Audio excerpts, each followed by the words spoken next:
Você já deve ter ouvido que é necessário dormir 8 horas por noite.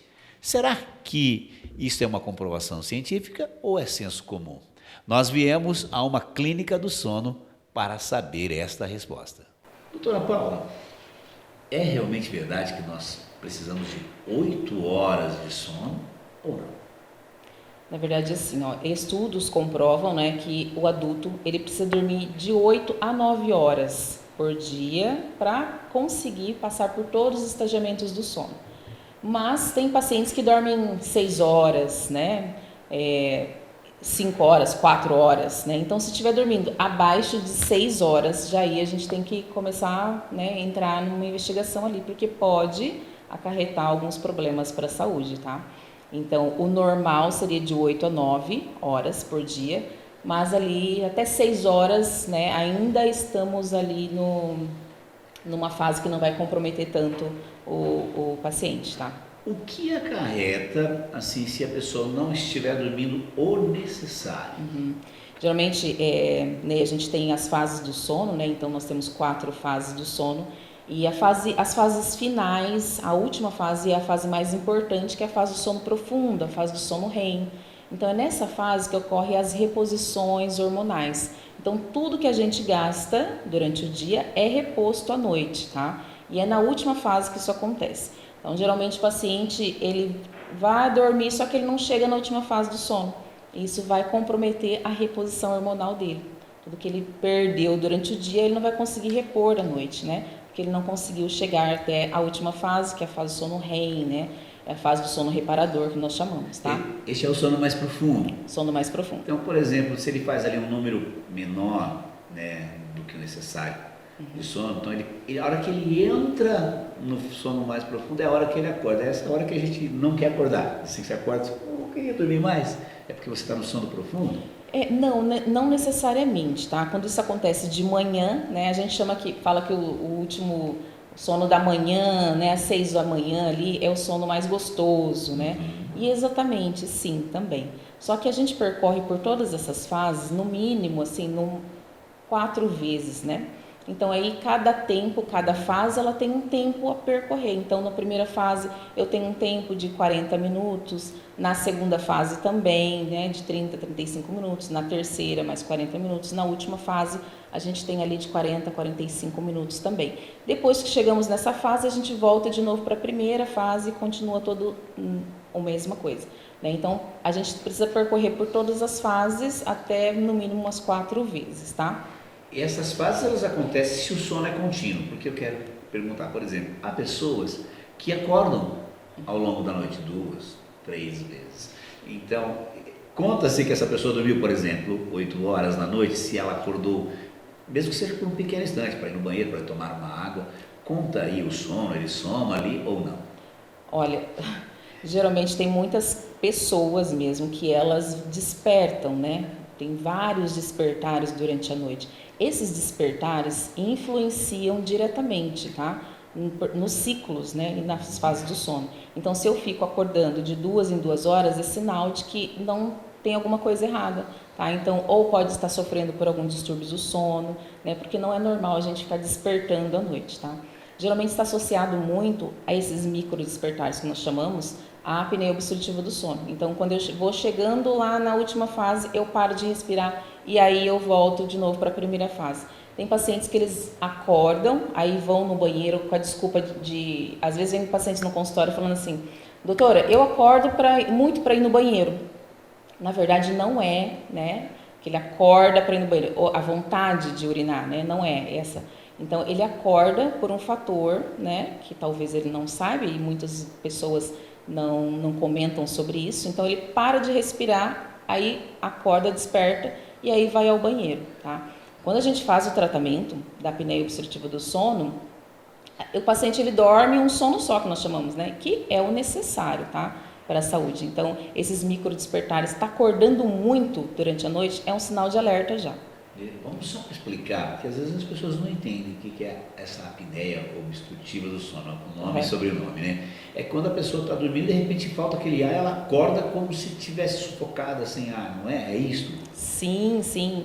E né, assim, geralmente quem tem, ou ela acorda com o próprio ronco, ela fala, nossa, estou acordando com o meu ronco, estou escutando o barulho do meu ronco, né?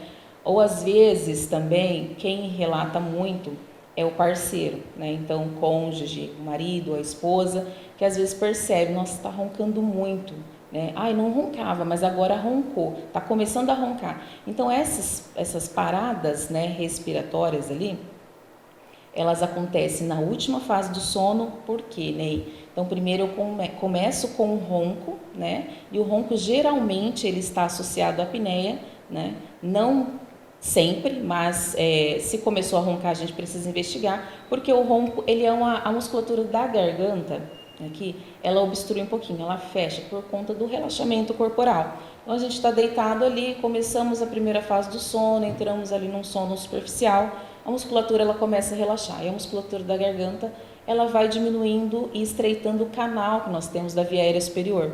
Então ele estreita um pouquinho, essa musculatura pesa e aí vem o barulho, que é o atrito, né, vibracional.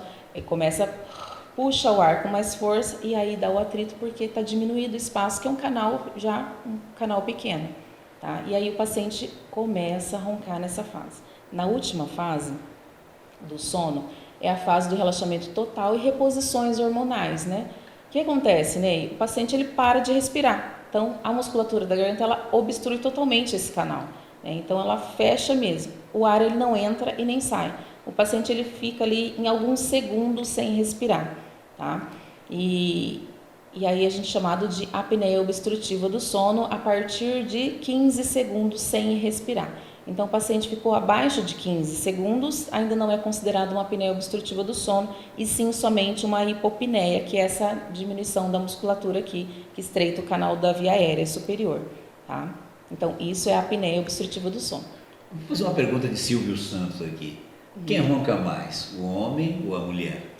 Ney, o ronco, assim, ele está associado, não associado, né? Mas estatísticas mostram que o ronco, o homem ronca mais do que a mulher, tá? Mas isso já, não que está mudando, mas existem mulheres também que roncam também, tá? E por que o homem, né, segundo estatísticas, ronca mais? Geralmente na fase dos 40, né, a gente passa por uma transição hormonal, e todo mundo, né, homem e mulher e tal. E também às vezes pode acontecer do homem engordar um pouquinho, né, Ney? Às vezes está ali um sobrepeso, começou a engordar um pouquinho, e isso facilita ali nessa musculatura da via aérea começar a estreitar. Temos também o físico, né, da estrutura física, né, da pessoa, às vezes o pescoço um pouquinho mais encurtado, a mandíbula assim um pouquinho mais retraída, tá? E isso tudo, se você ganhar uns quilinhos a mais, isso tudo vai favorecer para que você ronque, tá? Doutora Paula, bom, aí nós vimos tudo que pode acontecer em relação ao sono. Tá, se a pessoa não está dormindo bem, dormindo menos do que deveria, ou um sono intermitente, vamos dizer assim, né? Acordando diversas vezes à noite. Se a pessoa está roncando muito e tendo apneia, o que é necessário fazer para que isso termine, para que ela tenha uma vida mais saudável, um sono mais saudável? Ney, seguinte, o ronco ele tem afetado muitas pessoas, né? Então existem estudos que dizem que 30% da população mundial sofre do ronco e da apneia obstrutiva do sono. Então, é muita gente. E as pessoas não sabem, né, disso. Acham que o ronco é normal, né? Então, todo mundo conhece alguém que ronca, né? Então, você perguntar para você conhece alguém que ronca? Ah, meu avô ronca, minha avó, sei lá, ronca, meu pai ronca, meu marido, né, a minha esposa. Então, todo mundo conhece alguém que ronca. E antigamente, né, eu falo isso antigamente porque fazem desde 2012 que eu atuo na área do sono, mas muito tempo atrás não se falava muito das causas, né, dos sinais que isso poderia acarretar na saúde da pessoa que ronca. Geralmente quem ronca, ele tem um sono fragmentado, não consegue chegar todos os estadiamentos do sono. Isso prejudica, né, a reposição hormonal e com isso, né, a longo prazo, eu não digo assim, comecei a roncar agora, hoje, nesse ano, né? vamos lá, colocamos 5 anos, 10 anos, né, de ronco ali. O paciente, ele vai começar a desenvolver alguns problemas, né, da saúde, como, por exemplo, os cardiovasculares, tá? Hipertensão, vai ficar tudo desregulado. Por que a gente começa... Ai, eu nunca tive pressão alta, mas depois que eu fiz 40, 50 anos, estou tendo pressão alta.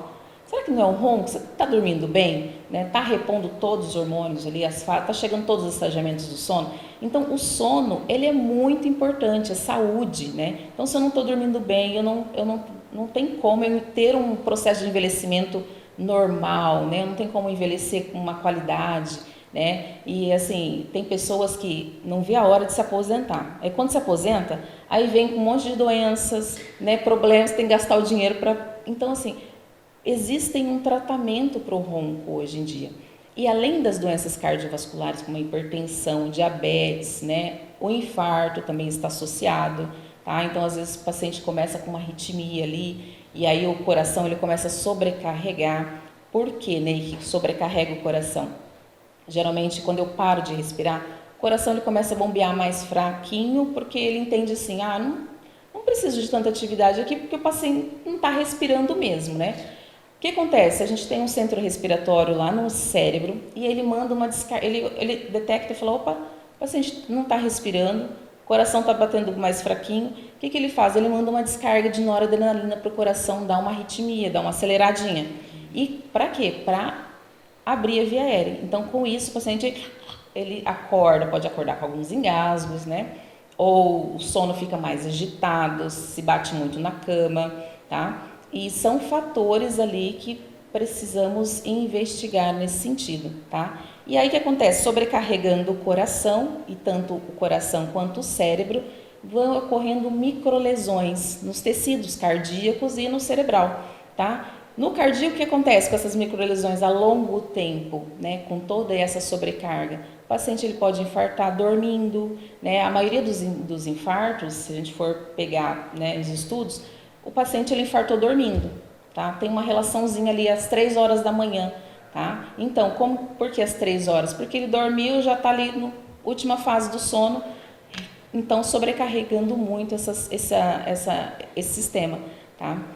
Tem uma relação também, agora tem alguns estudos que mostram que as doenças neurodegenerativas como o Alzheimer, o Parkinson, está associado com um sono péssimo, né? Então, com o ronco e a apneia obstrutiva do sono, tá? Então, começou a esquecer alguma coisa, nossa, o que ia fazer mesmo? Sabe aqueles esquecimentos do dia a dia, que você não dá tanta importância, né? Tá fazendo alguma coisa, eu esqueci, nossa, o que ia fazer? Isso a longo prazo, Ney, pode acarretar ali num Alzheimer, num Parkinson, né? Porque o cérebro está cansado, né? Não teve essas reposições hormonais, eu não tive um sono de qualidade, né? Enquanto eu durmo, ocorre uma faxina cerebral que nós chamamos, né?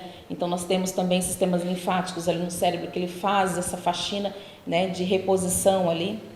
Então ele guarda ele armazena algumas coisas. E se a gente não consegue chegar na última fase, a gente tem muita sobrecarga no coração, nos outros sistemas também, tá? E além disso, o paciente ele pode também ter um derrame, tá? Então, eu já tive casos, né, que o paciente fez o tratamento, vamos tratar da apneia obstrutiva do sono com a apneia gravíssima, chegar a hora que for dormir, não fazer tratamento, não usar o tratamento, né? Então, é a mesma coisa como se fosse uma pressão alta, por exemplo. Tem pressão alta, a pessoa não toma remédio, o que acontece? Ela pode ter um problema, né? E a mesma coisa com a apneia. Se eu não uso, eu vou ter apneia, eu vou parar de respirar enquanto eu durmo, tá? Então... É isso. E você pode exemplificar para a gente de alguns tratamentos que são possíveis para melhorar esse sono? Existem vários tratamentos hoje no mercado, tá, Ney? Então, existem uma técnica mesmo que os otorrinos fazem, né? Que a gente tem o palato duro e o palato mole, tá? Lá atrás da garganta, no fundinho, eles fazem um corte e tiram mais ou menos de 1 centímetro a 1,5 centímetro lá do fundo, tá? Por quê? Se eu tenho uma estrutura aqui que ele vai relaxar enquanto eu durmo, essa estrutura ela não vai, né, pegar mais naquela musculatura. E aí eles fazem esse cortezinho, tá? Mas em muitos casos existem estudos que não funcionam até 6 meses, 1 ano, em alguns casos, não são todos, tá? E aí o paciente ele volta a roncar e volta a ter apneia também, tá? Então tem que ser muito bem avaliado na questão cirúrgica, tá bom? E tem outro tratamento também, que é que os dentistas fazem, eles colocam um aparelho, né, na boca do paciente para trazer um pouquinho a mandíbula para frente, né? E com isso eu também impeço ali de roncar. Mas essas técnicas, Ney, elas não funcionam muito bem para os pacientes que têm apneia obstrutiva do sono de moderada a grave, tá? Então nós temos acompanhado aí muitos pacientes que às vezes fazem a cirurgia, usam o aparelho, só que para apneia grave e gravíssima e moderada não tem funcionado muito bem, tá? Ele ainda continua tendo as paradas. E temos também o padrão ouro, que eu digo que é uma das técnicas dos tratamentos hoje que é comprovado cientificamente, que a gente consegue melhorar já logo na primeira noite, tá? É a utilização do CPAP, tá? O CPAP ele é indicado, nós indicamos somente para apneias moderadas a graves, tá? O que é uma apneia moderada a grave? A apneia moderada, ela vai de 15 paradas por hora até 25, tá? Então eu paro de respirar mais ou menos, tem pacientes de 15 a 25, isso por hora, tá? Já as apneias graves é de 25 a 35 paradas por hora. Então o paciente ele para, isso é grave. Mas né, a gente tem observado nos exames que os pacientes, eles acima de 40, 50, 60 pausas por hora, tá? Tem pacientes que param de respirar 90 pausas por hora. Então é muito arriscado ainda, né? Se eu estou já nessa condição, eu preciso do tratamento urgente, tá? Porque eu não tenho um sono de qualidade, eu não consigo chegar na fase do sono REM, eu vou acordar cansado, eu vou acordar às vezes com dores de cabeça, né? Às vezes os pacientes eles relatam esses sintomas. Ah, nossa, doutora, acordo com uma dorzinha de cabeça. Isso é sinal que faltou oxigênio no seu cérebro a noite inteira, tá? Então a gente precisa ali tratar e investigar, tá bom? Tudo isso que você falou, doutora, mas tem também essas máscaras aqui que eu vi aqui no seu consultório. Me explica aqui, como é que funciona isso? Na verdade, é o padrão ouro para o tratamento da apneia obstrutiva do sono de grau moderado a grave, tá, Ney? Então, a gente tem os equipamentos, né? O paciente é um CPAP, ele vai colocar do ladinho da cama dele, tá? Então, o que vai fazer o CPAP? Ele vai mandar um fluxo de ar contínuo através de uma máscara, tá? Então, hoje nós temos vários modelos no mercado. Então, essa daqui é um modelo bem levinho, ó. Ele é leve e o silicone ele só encosta no nariz, ele não fecha o nariz. Então, é muito fácil do paciente dormir com a máscara hoje em dia, tá? E isso não atrapalha a pessoa de dormir? Negócio no Não, rosto? não tudo? atrapalha, né? Geralmente o paciente assusta, nossa, vou ter que dormir com uma máscara, mas depois que coloca, faz o teste, né? O acompanhamento também que nós damos aqui. Então, nós estamos em contato com os nossos pacientes sempre, diariamente, mensalmente, perguntando, né? Fazendo todas as higienizações que precisa fazer no equipamento, porque esse é um aparelho de ventilação mecânica não invasiva. Sim. Ele manda um fluxo de ar através da máscara, né? O que essa máscara vai fazer? Ela vai impedir o ar a máscara vai impedir o paciente de parar de respirar. Então, ele vai mandar o fluxo contínuo ali e o paciente ele não vai roncar e também não vai ter mais as paradas respiratórias, tá? Ele vai dormir a noite toda tranquilo, vai acordar no outro dia, né?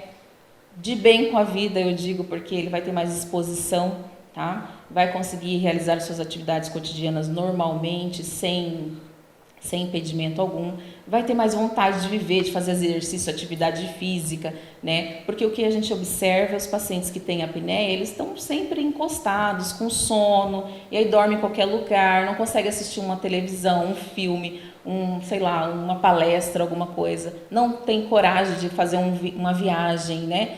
Dirigir, já está dormindo, então é muito, muito arriscado, tá? Esse tratamento, ele é feito por quanto tempo aproximado? Claro que eu acredito que cada pessoa é um tratamento, o tempo é relativo, né? Exato. Mas em média, quanto tempo? Exato, né? E assim, na verdade o tratamento a gente é indicado individualmente, tá? Porque nem todo mundo tem uma calibração do aparelho, então a calibração é de ajuste individual, tá? Não é somente, eu vou comprar o aparelho e vou começar a usar porque eu tô roncando. Não façam isso, tá? Precisa de um profissional da área da saúde para estar ali, né?